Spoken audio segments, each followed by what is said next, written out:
Each day this week from 12 until 2, Radio Hallam puts the clock back 10 years. In those halcyon days of the 1970s, we had famous personalities like Bill Crozier, Brenda Ellison, Ian Rufus, and Stuart Linnell. Yes. Not to mention Roger Moffat. Thank you. R.M. Go on. Good afternoon. Good afternoon. Got your teeth in? Yes, got my teeth in. All systems go. Cue music. Roger Moffat.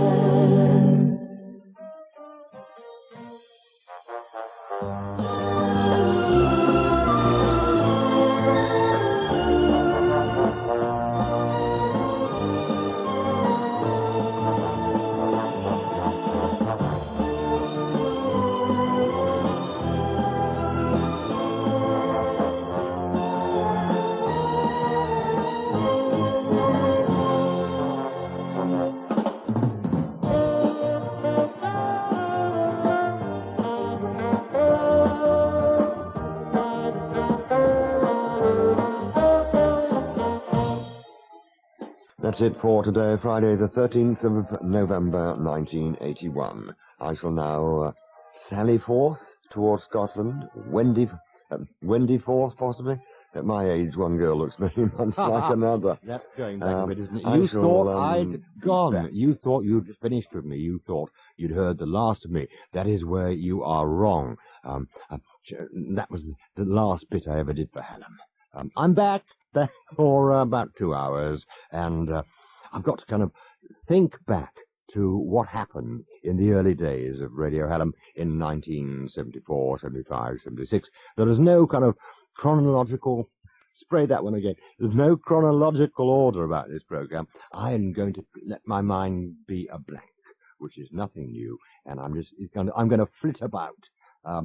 So, where shall we start? Right, we'll start at the very beginning. I'll tell you when the very beginning was. I used to live in Aylesbury, where they had ducks and things, or they were said to have ducks and things. I never saw a duck at all the time I lived in Aylesbury. And I was rather... Carry on. Get on with it. I was amazed when I came to Sheffield and people said, "Hello, duck." I thought they knew I came from Aylesbury, you see, but that happened to be a sort of a jolly way of greeting. However, I was in Aylesbury at my home, and the telephone rang, and the operator said, "Keith Skews is calling from London. Will you accept the charge?" And I thought I might as well. So he rang, you see, and I said, "Hello, Keith." And he said, "How about lunch? I'd like you to meet Johnny Moran and Bill Crozier. How about lunch?" He said, "I'll meet you outside Claridge's." And for the even more ignorant peasantry, Claridge's is the top hotel in London, just off Oxford Street. And so we met outside Claridge's. And I said to Keith, I said, "Lunch, then?" Thinking he was going to take us to Claridge's. He said, "How about Sheffield?" I said, "It's a long way to go, isn't it, for lunch?" So he said, "Well, we'll go down to this little pub." So we went down, and then he said, "How about Sheffield?" I said, "What about Sheffield?" He said, "I'm thinking of opening a wireless telegraphy station." He was always a bit like that. And he said, "Would you fancy going to Sheffield?" And there was deathly silence. Cut a long story short, we went up to Sheffield, and Peter Wigley, the publicity man, took us around the better parts of Sheffield, Dore and all those sort of places. Not Attercliffe and things, but we saw all the nice bits. And we went back to London, and we said, "Right, we're on." The scene changes to, I think, the 1st of June, 1974. And I arrived in Sheffield on a very wet Sunday afternoon. And the train stopped at Dore, and the train should have got in at 10 to 2. There was no refreshment car, nothing. And I thought, I'd like a little drink, you know. The train should have been in at 10 to 2. So we stopped at Dore, and had I known how near Dore was to Sheffield, I could have got out at Dore station and had a couple of pints and got a bus or a taxi or something to Sheffield, but I didn't know how far Dore was. It could have been near Walsall or Wolverhampton. So we got to Sheffield. Oh dear.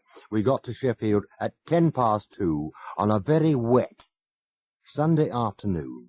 And this man came up to me and said, "Mr. Moffat?" I said, "Yes." He said, "Roger Moffat." I said, yes, thank you. He said, what do you think of Sheffield? And I quote, pardon the French, as they say, I said, I think Sheffield's a bloody awful place. And I also said, as is any big industrial city, on a wet Sunday afternoon when the pubs are closed. Next morning, the Sun had a thing which said, Roger Moffat says Sheffield is a bloody awful place.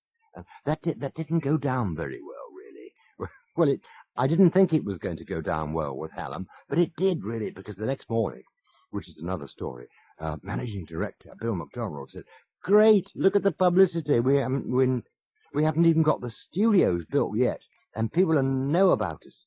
So that was that, you see. So I won't keep you long, peasants. And then got to the hotel.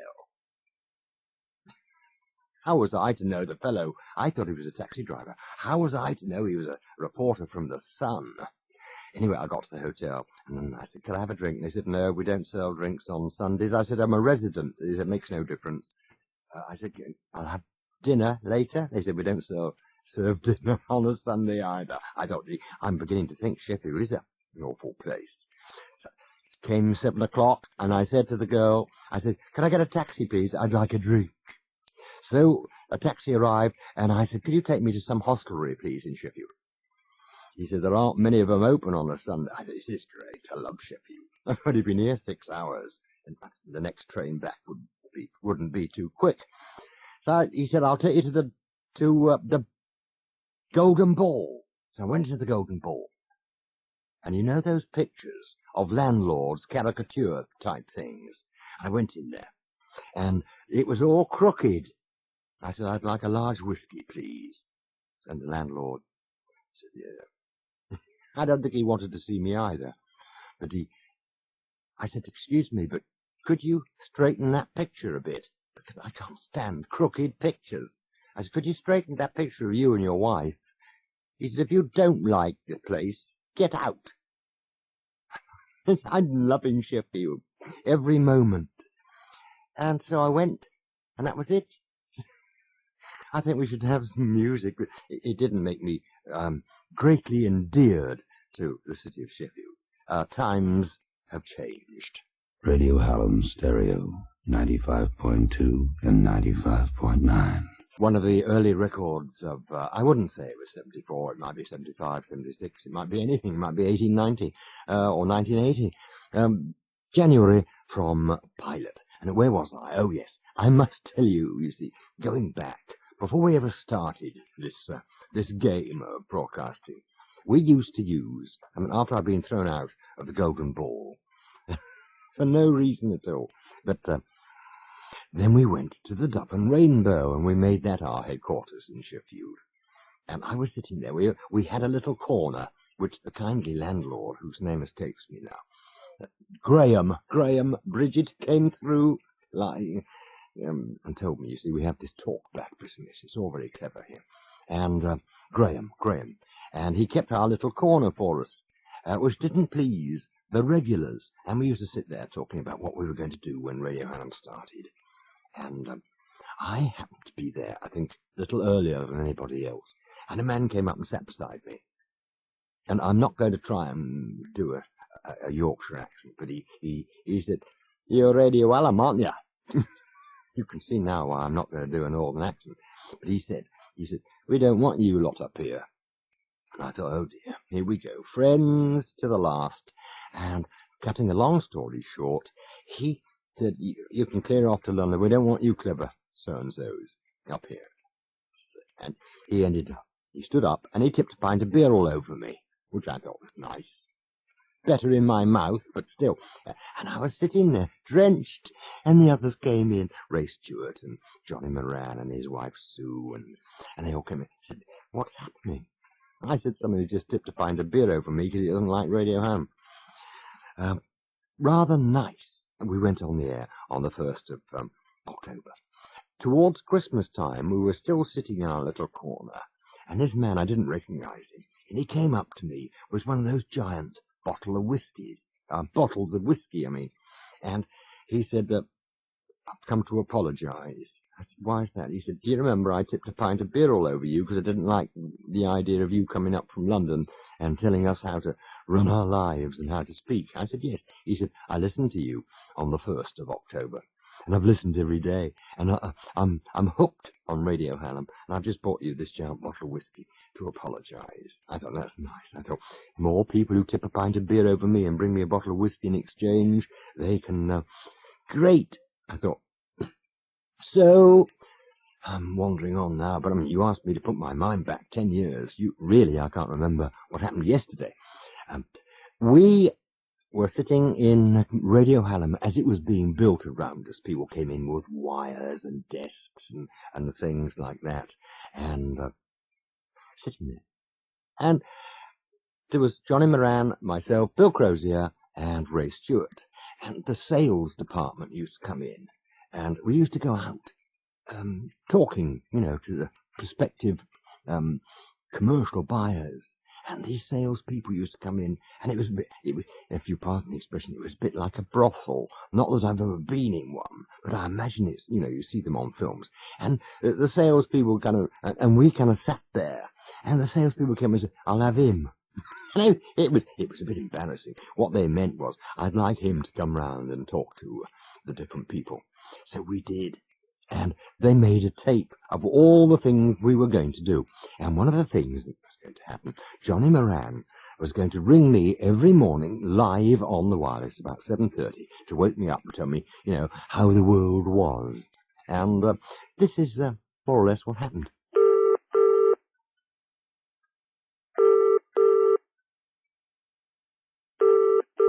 Oh, I wonder if he's going to answer. Oh, Roger, come on.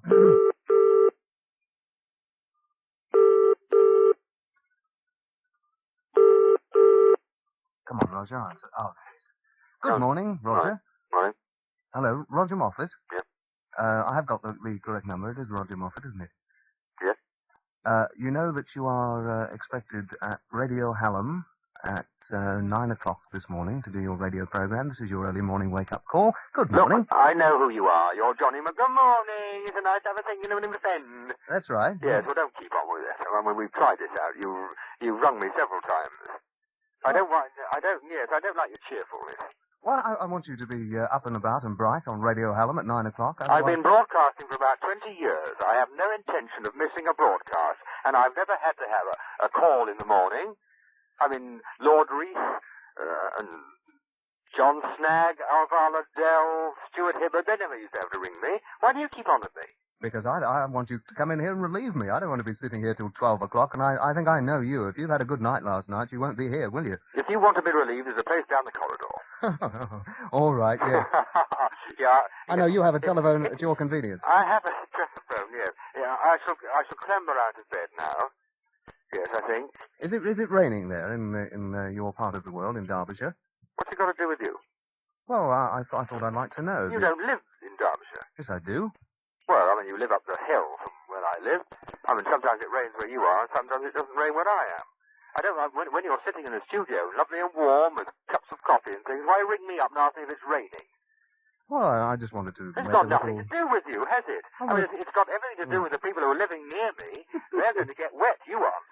I wanted to make a little polite conversation and wake you up a little bit so that you'd feel nice and bright and go off with your cornflakes or coffee or tea or whatever you have in the mornings and make you feel well and fit and alive and good to come into Radio Hallam. Very kind of you.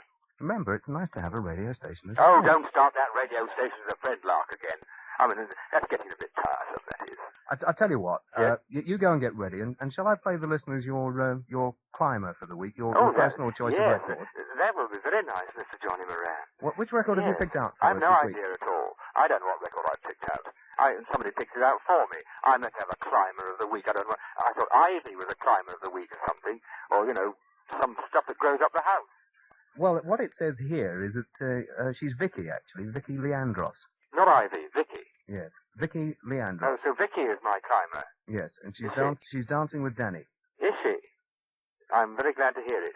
I'll say goodbye, and I'll dash down the stairs and put the wireless on. Goodbye, Roger. And listen to you. Goodbye. Hope to see you at 9. Goodbye. Goodbye. Goodbye, Vicky. Down Teach me to dance.